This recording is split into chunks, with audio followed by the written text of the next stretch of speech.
তুমি মুমিন নও, তুমি মুসলমান। আর মুসলমান হয়ে মরে দেখো, তারপরে বুঝতে পারবা যে বদরুদ্দোজা মৌলভী বলেছিল অমুক তারিখে এই জালসাতে এসে কথাটা ঠিক না বেঠিক, সেদিন কিন্তু বুঝে নেবেন ঠেলাটা। আমি সব সময় বলি দুনিয়ার মুসলমানকে, মুসলমান হয়ে মরতে হবে না, মুসলমানের সাথে আপনাকে ঈমান নিয়ে মমিন হয়ে মরতে হবে। মমিন কোনটার নাম? কাকে বলে মমিন? রাসূলুল্লাহ যেটা পরিচয় দিয়েছেন সেটাই মানেন, তাছাড়া অন্য কোনো জিনিস আপনাকে মানতে আমি বাধ্য করব না। নবীজি বলছেন আল মুমিনুনা হাইয়িনুনা লাইয়িনুনা কাল ইবলিল আনেফে। মমিন কাকে বলা হয়? আল্লাহর কানুনের সামনে যে লোকটা নিজেকে নত করে দেয়। এক, যে লোকটা আল্লাহর বিধিবিধানের সামনে হুজ্জতি করে না, কাই মনে কথাটাকে মেনে নেয়। যে মানুষটার মনের ভেতরে জিদবাদ নেই, হটকারিতা নেই, মনটা হলো মুলাইম এবং মনটা হলো নরম, এ মানুষগুলা হলো মুমিনের পরিচয়। কেমন? রাসূলুল্লাহ বলছেন একটা উট 3 কুইন্টাল ওজনের, তার মালিক তাকে সামলাবার জন্য তার নাকেটাকে ছাদা করে দেয়, আর দেওয়ার পরে ওই নাকের ভেতরে একটা কড়া লাগিয়ে দেয়, আর কড়াটাকে লাগিয়ে দেওয়ার পরে ওতে একটা লম্বা 7 হাতের সুতো বেঁধে দেয়। সেই সুতোটা দিয়ে একটা নাবালক বাচ্চা ওই উটটাকে টেনে নিয়ে বেড়ায়। উটের ওজন কত? 3 কুইন্টাল। যে ওকে নিয়ে বেড়ায় তার ওজন কত? মাত্র 40 কেজি। মাত্র 40 কেজি। আপনারা একটু অভিজ্ঞতার নিরিখে বলবেন কথাটা। একটা উট হাটে যদি কিনেন, কেনার পরে যদি আপনি বলেন আমি কিনে নিয়েছি, আমি ওকে নিয়ে বাইরে চলে যাব, একাই আপনি একটা উটকে হাটে কিনে টেনে আনতে পারবেন? কেউ বলেন তো সহজ করে।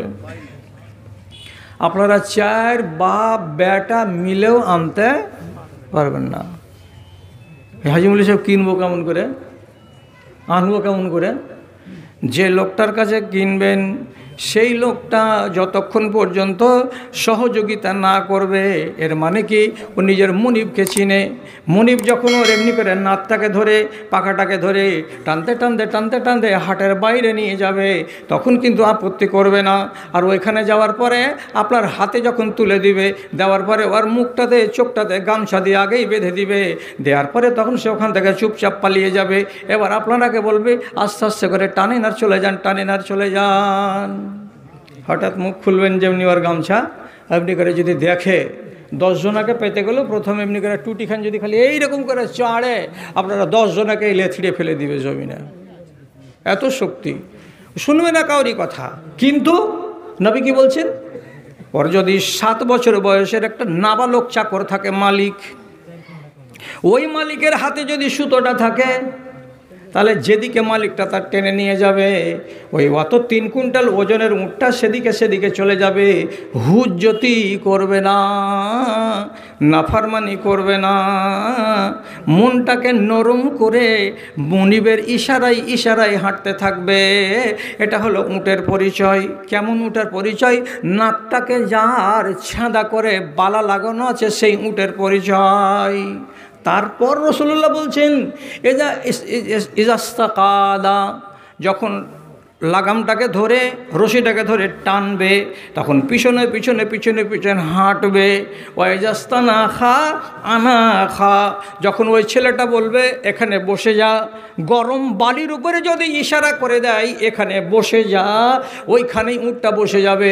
তাহলে মালিকের কথাই বসবে, মালিকের কথাই উঠবে। মালিক যদি টানে তো চলবে, মালিক যদি না টানে তো দাঁড়িয়ে যাবে। এটা কার চরিত্র বলা হলো? তো একটা উটের চরিত্র বলা হলো।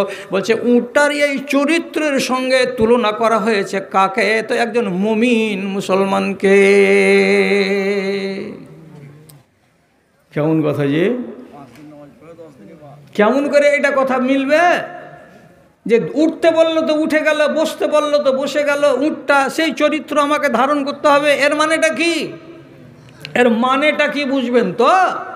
যারা বেশি বড় লোক হয়ে গেছে এই জমানায়, ও করে কি প্রত্যেক দিন সকালবেলায় বাড়ির ভিতরে একটা বেসিন লাগিয়েছে। আগেকার যুগের লোক বেসিন কি জিনিস বুঝতো না, এখন দিল্লি খাটাদের বাড়িতে বেসিন।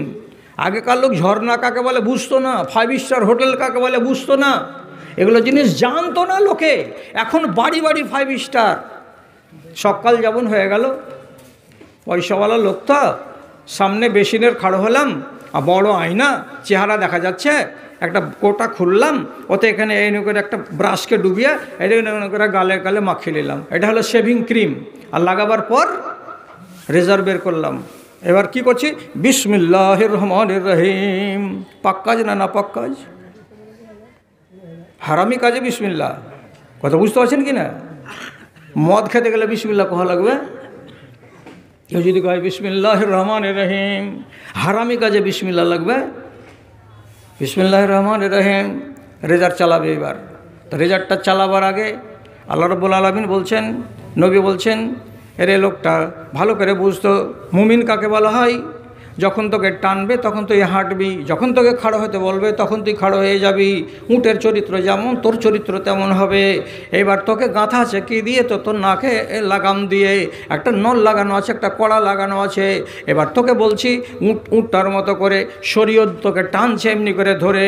বলতো তোকে শরীয়ত বলেছে কি দাড়িতে তোকে এরকম করে কোপ মারতে হবে।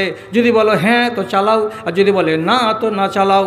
তো তোমাকে জিজ্ঞেস করা হলো এভাবে তোমার এটাকে রেজার লাগানো যাবে কি যাবে না? তো না যাবে না। আলেমেরা বলেছেন তাহলে তোমাকে থেমে যেতে হবে। থেমে যাও। থামো, থেমে যেতে হবে। কই থামলা তুমি? তুমি তো থামলা না। তো থামলা না, তাহলে উটের চরিত্র কই এলো তোমার ভিতরে? এলো না। যখন এলো না তো মুমিন নাও তুমি। তাহলে মুমিনের নাম থেকে আমি খারেজ হয়ে গেলাম। কি মূলে? এই সামান্য একটা হাদিস মূলে। হাদিসটাকে বুঝতে গেলাম আর হাদিসটাকে ব্যাখ্যা করতে গেলাম, আপনি আর আমি সবাই ধরা পড়ছি। ইয়া আল্লাহ, আমি তো একটা উদাহরণ দিলাম আপনাকে। অনেক কথা আছে, সে কথার দিকে আমি যাচ্ছি না। আমার কানে আমি যখন মসজিদে আরাম করি তখন কোনো ভাই এসে একটু ধীরে ধীরে ধীরে ধীরে বললেন, মৌলানা সবই কথা ভালো জি আমাদের জি, কিন্তু দিনের দিন আমাদের গ্রামের মহিলারা একটু লাগাম ছাড়া হয়ে গেল। শুধু এই গ্রামের মেয়েরা লাগাম ছাড়া হয়নি, গোটা ভারতবর্ষের আর গোটা বাংলাদেশের আর পাকিস্তানের যত মহিলা আছে সব লাগাম ছাড়া হয়ে গেল। কেউ লাগামের মধ্যে থাকতে চাইছে না। আমি ওই নারীগুলোকেও বলছি কথাটা কি, যদি তোমাকে কোনো কাজ করার আগে তোমাকে ভাবতে হবে যে আল্লাহ রাব্বুল আলামিনের লাগানো লাগাম যে আমার নাকে আছে তার ভেতরে কি এই কানুন পড়ছে না পড়ে না। ফকির হয়ে মরিও না। এই গ্রামের খালা আর এই গ্রামের মা, আমি স্পষ্ট বলছি, যারা যারা পুরুষ লোক তাদের জন্য শুধু কানুন হলো একটা, এই নারীকে এখন 1 মিনিট বাদ রাখছি, যে বিনা নমাজে কোনো মানুষ মরে যেতে গেলে জাহান্নামী। এক। আবার এই পুরুষদের ভেতরে এক শ্রেণীর মানুষ যারা মদ পান করতে করতে তওবা করেনি, তওবা করে 15 দিন ফাঁকা থেকে কবরে যায়নি, সেই লোকটা হলো জাহান্নামী। 2। 3 নম্বর, জমি যদি বেটাকে লিখে দেয় আর মেয়েকে বঞ্চিত করে দেয়, লোকটা হলো জাহান্নামী, লিখে নিতে হবে। আর যেই লোকটা মরার আগে পর্যন্ত তার উপরে তার মা বাবা রাজি ছিল না, সে লোকটা জাহান্নামী। 4টা জাহান্নাম দেখতে পেলেন। আর মেয়েদের ভিতরে নমাজ তো লাগবেই লাগবে। উপরন্ত মেয়েদের উপরে একটা অতিরিক্ত কানুন আছে, সেটা শুধু মেয়েরা তাতে সামিল আছে। তাকে কোনো রমণী নমাজ রোজা হজ জাকাত করা থাকতে গেলেও সে যদি পর্দানাসীন না হয় তাহলে সে মেয়ে জাহান্নামী। জান্নাতের মুখ দেখবে না, ওকে জাহান্নাম আগে যেতে হবে। এই কথাটা যেন মা বোনেরা পরিষ্কার ভাষাতে জেনে নেই যে পর্দা ছাড়া আল্লাহ তাআলার শরীয়তে আমাদের আমলের কোনো পাত্তা দেওয়া হবে না, কোনো গুরুত্ব দেওয়া হবে না।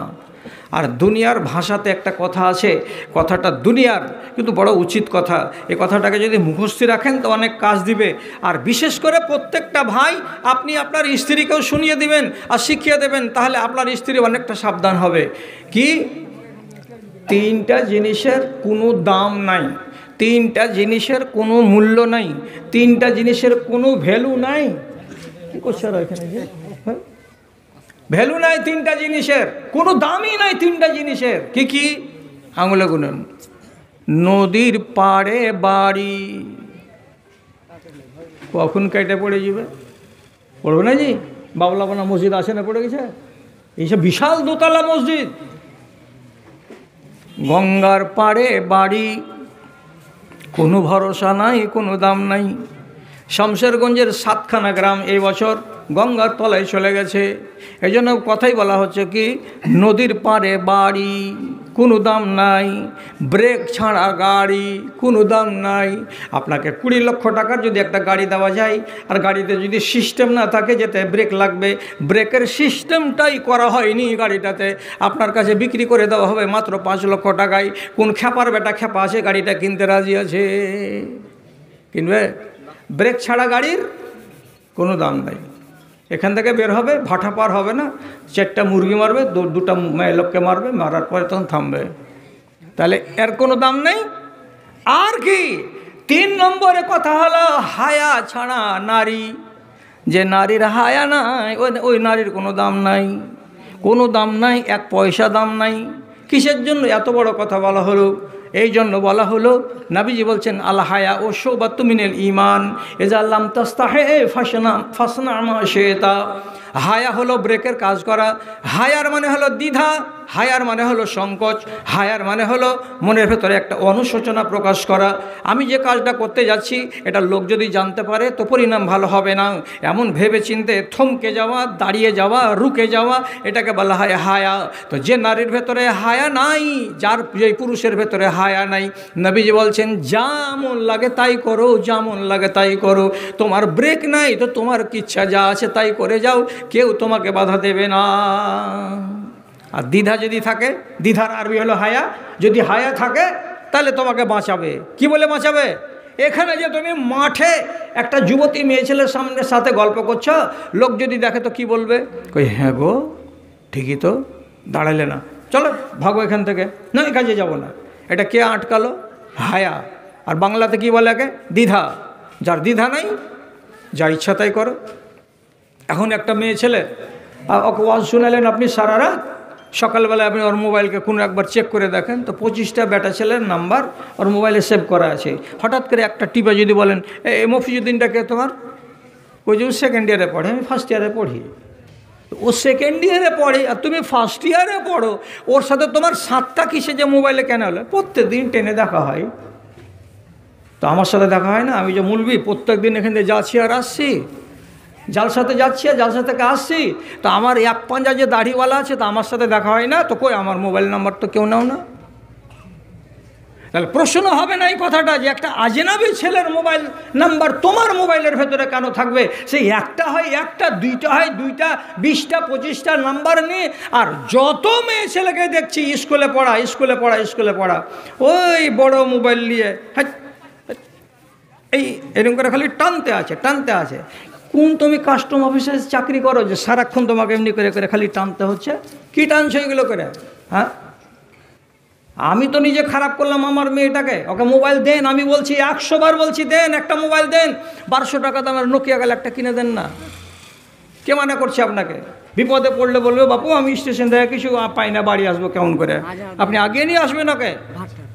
তাছাড়া বেশি সুযোগ দিতে গেলে নেটে কি নাই হারামি কাজ? আপনারা বলুন তো একজন লোক যে নেটের ভেতরে হারামি কাজ কোনটা নাই, এটা আপনি আমাকে বলুন তো। খালি এমনি করে খালি একটা টিপতে যা দেরি, যে কোনো হারাম দৃশ্য আপনি নেটের ভেতরে দেখতে পাবেন, ইউটিউবের ভেতরে দেখতে পাবেন। আর আমি যদি আমার মেয়েকে, আমার বেটিকে, আমার বোনকে যদি এই জিনিসটা আমি কিনে দিই, ও কী করে নিজের ইমানটাকে বাঁচিয়ে রাখতে পারবে? রাখে না ইমান বাঁচিয়ে। মারে খালারে দেখ, বেশি কথা শুনিস না, আর বেশি কথা শুনে মগজটা খারাপ করিস না। একটা কথা খালি মাথাতে রাখ। কি রাখ? এমন একটা পাপ আছে দুনিয়াতে যেগুলো পাপ সারা জীবন চলতে থাকবে, আর মিটার উঠতে থাকবে পাপের। যতদিন বাঁচবা ততদিন পাপেরই মিটার উঠবে। বেটা ছেলেও এরকম করতে পারে, মেয়ে ছেলেও এরকম করতে পারে, এরকম পাপ আছে। কেমন না বুঝলে বুঝিয়ে দিচ্ছি। একটা মানুষ যদি দাড়ি ছিলে দেয়, একটা মানুষ যদি দাড়ি ছিলে দেয়, তো ওই দাড়িটা যতক্ষণ পর্যন্ত বড় না হবে ততক্ষণ পর্যন্ত দাড়ি চাঁছার পাপের মিটার ঘুরতে থাকবে। কত পাপ হচ্ছে এখন চিন্তা করো। একটা লোক মদখড়ি করছে, মদখড়ি খেয়ে ব্রেন নষ্ট করছে, যতক্ষণ পর্যন্ত ব্রেন সুস্থ না হবে ততক্ষণ পর্যন্ত পাপের চাকা আবার ঘুরতে থাকবে। আবার যদি 4 ঘন্টা 6 ঘন্টা পরে ফের এই জিনিসকে সেবন করে, ব্রেন নষ্ট হয়ে যায়, পাপের চাকা ঘুরতে থাকবে। তেমনি একটা মহিলার তুমি পাওয়ার কে দিয়েছে তোমাকে যে তুমি তোমার আব্বাকে না বলে তুমি বিয়ে করে নিবা, আর বিয়ে করে নিয়ে একটা ছেলের সাথে সংসার পাতবা। সংসার পাতিয়ে তুমি বলবা যে মালদা কোর্ট থেকে কাগজ করে নিয়েছি স্বামী স্ত্রী, আমরা বিবাহিত জীবন গত করছি। আল্লাহর কসম খেয়ে বলছি, আল্লাহর কসম খেয়ে বলছি, মালদা কোর্ট আর চাঁচল কোর্ট আর কলকাতার হাইকোর্ট আর ভারতবর্ষের সুপ্রিম কোর্ট তোমাকে যদি 10খানা কাগজ লিখে দেয় তোমার বিবাহটা হালাল নয়, তোমার হারামের মিটার ঘুরতে আছে। তোমার ওরসে যদি 4টা বেটা পয়দা হয়, বাচ্চা পয়দা হয়, 4টাই তুমি জারজ বাচ্চা পয়দা করেছো। আর যেদিন তুমি মরে যাবা তোমার জানাজা জায়েজ নয়, কোনো মুমিন যেন তোমার জানাজা পড়তে না যায়। এবং যতদিন তুমি বেঁচে আছো ততদিন তুমি একটা ফাসেকা, তুমি একটা ব্যভিচারিণী, তুমি একটা বেশ্যা, তুমি একটা জানিয়া হয়ে বেঁচে আছো। এবং তোমার স্বামী একজন রান্ডা, সে একজন ব্যভিচারী, সে একজন গুন্ডা, সে একজন লম্পট হয়ে বেঁচে আছে। কেন যে সে পাপ করে আর তুমি তার সাথে পাপ করাও। তাহলে আপনারা বলবেন কি যে এটা এত বড় পাপ? জি হ্যাঁ। কেন তুমি হালাল করলে না? আরও বলে দিচ্ছি মশলা।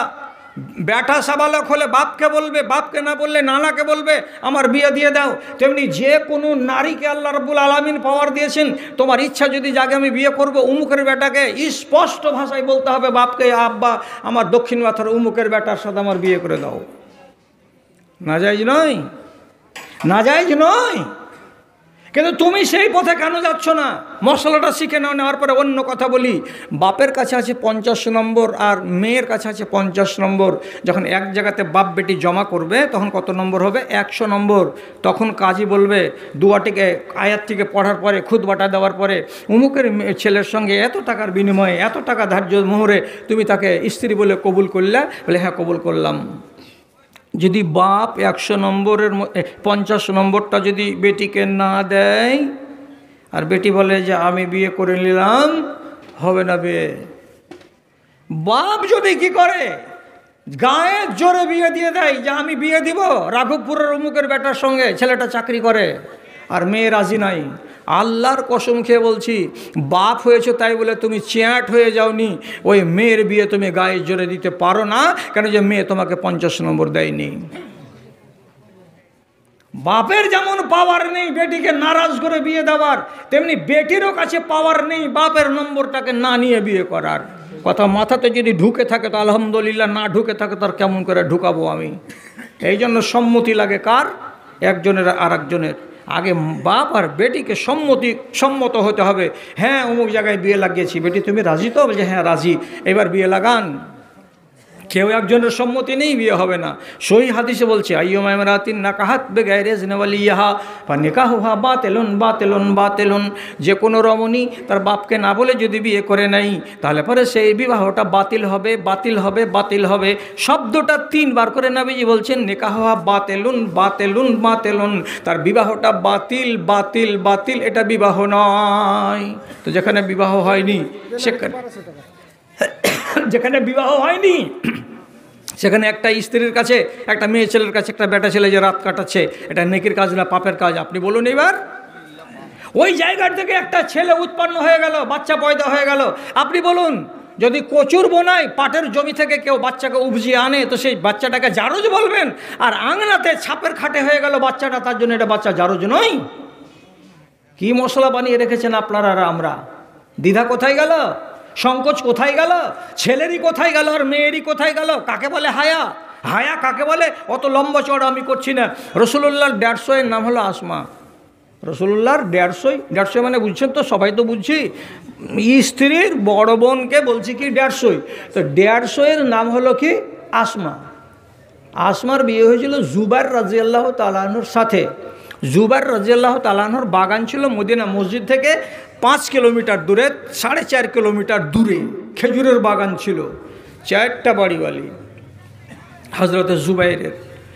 এমন কাস্টিন মিজাজের লোক হযরত জুবাইর, এত টাইট মিজাজের লোক। তার কথা আসমা আবু বকরের বেটি, রাসূলুল্লাহর 150। উনি নিজে বলছেন কি, যখন আমাদের 4টা সতীনের ভেতরে কাউরি উপরে আমার স্বামীর মনটা খারাপ হয়ে যেত, ফাইয়া খোঁজল আস যাবা, ওই দেশের একগুলো লকড়ি, কাঁচা লকড়ি, যেমন মিসওয়াক করা হয়, একলা গাছের নাম হলো ইরাক, ঠিক ওই রকমের একটা গাছের নাম হলো আসজাব। ওই রকম গাছের ডালকে নিয়ে আসতো আর